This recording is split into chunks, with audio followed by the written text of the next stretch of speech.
ইতিহাস 1971-এর ইতিহাস যদি বলতে যাই তাহলে সেই রাজাকারের ভূমিকায় জামাত ছিল।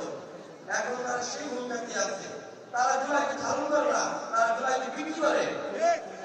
জামাত জুলাইকে বিক্রি করতেছে এখনো, আর বিএনপি জুলাইকে ধারণ করে।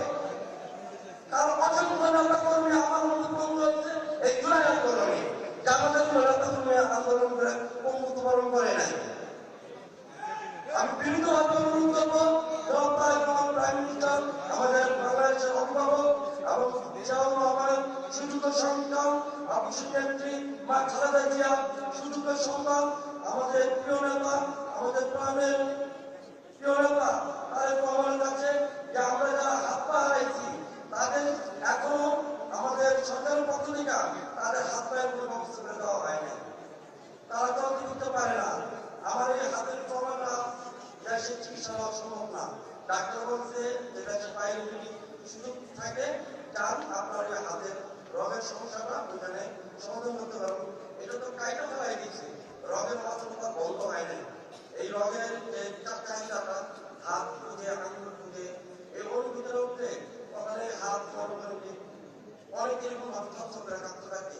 ওই ব্যবসা সহ্য করার মতো বাংলাদেশে ব্যবস্থা নাই।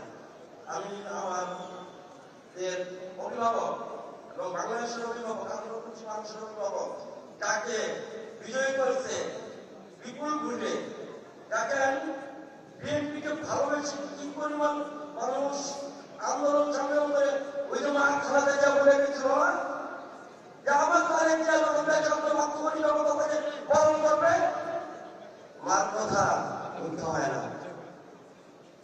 ভবিষ্যৎবাণী বলতে পারে, এটা বাস্তব প্রমাণ।